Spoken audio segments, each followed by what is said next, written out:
Hello students, how are you? Yes, I hope you all are fine. So in my ninth class, in the chapter the fundamental unit of life, in previous class I discussed about the endoplasmic reticulum. हम लोग sales के organelles के बारे में पढ़ रहे थे, जिसमें पिछली क्लास में मैंने आपको एंडोप्लाज्मिक रेटिकुलम के बारे में बताया था. Now in this class we will discuss about the Golgi apparatus. इस क्लास में हम लोग Golgi apparatus के बारे में पढ़ेंगे. Okay, so what is the Golgi apparatus? It is a organelle, cell organelle. Cells के अंदर Golgi ऑर्गेनल apparatus प्रेजेंट होता है. ठीक है. सो what is the function of this Golgi apparatus and why it is presents? इसका मैं एक सबसे इम्पॉर्टेंट चीज़ बता दूं कि ये जो Golgi apparatus है, इनका नाम Golgi कैसे पड़ा. Someone just tell, you can just pronounce it Golgi or Golgi, both are right.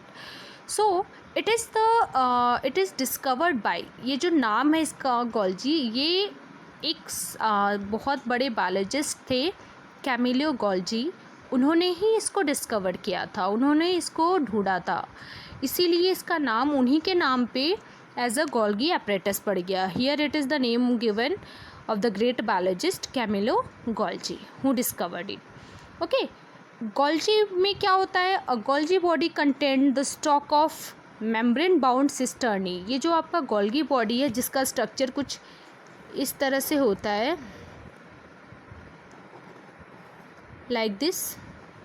I will show you the diagram. It is just like this. Okay, so what is the function of this? Why it is present in the cell? You know, this have the only the connections with the membrane. This give the connections with the other organelles. ये दूसरे organelles के साथ मिल करके काम करता है. ठीक है. इसका जो मेन फंक्शन होता है वो होता है पैकेजिंग का. ठीक है. ये जो भी सब्सटेंस प्रोडक्ट प्रोड्यूस होते हैं सेल्स में, बनते हैं, उसको पैक कर के रखता है. ठीक है. स्टोर करता है उसको, यानी एक तरह से स्टोर हाउस का भी काम करता है.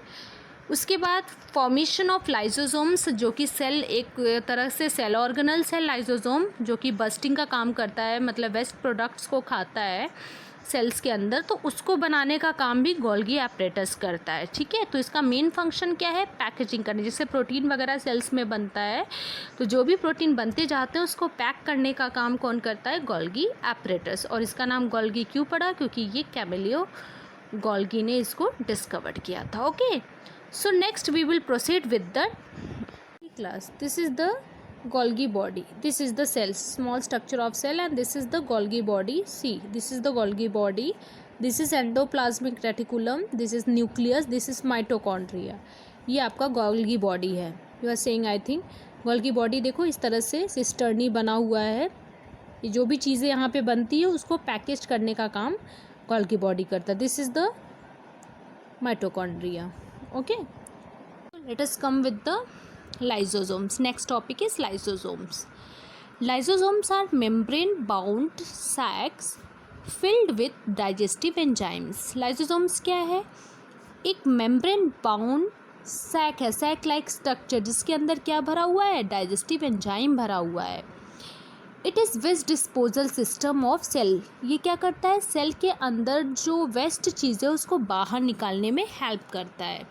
It help to clean the cell by digesting the foreign material. जो भी बाहर से चीज़ें आती है, जो ख़राब होता है सेल का, उसको क्या करता है? डाइजेस्ट कर लेता है.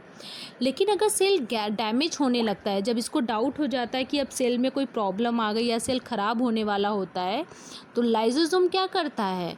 अब बस्ट होकर के एंजाइम्स को डाइजेस्ट कर देता है. मीन्स अपने सेल को खुद ही खा लेता है, खुद ही डाइजेस्ट कर लेता है, उसको बस्ट कर देता है पूरी सेल को.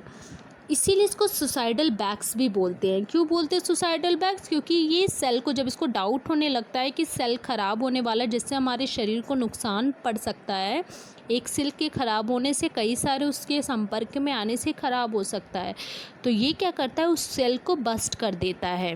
ठीक है. इसीलिए इसको सुसाइडल बैग भी बोलते हैं.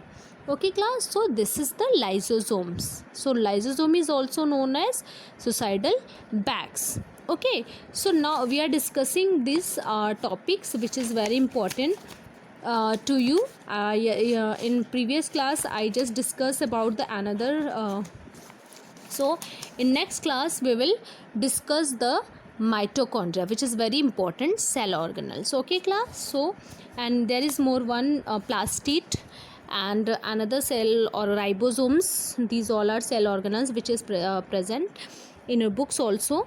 So we will discuss other cell organelles in the next class. Okay class, thank you.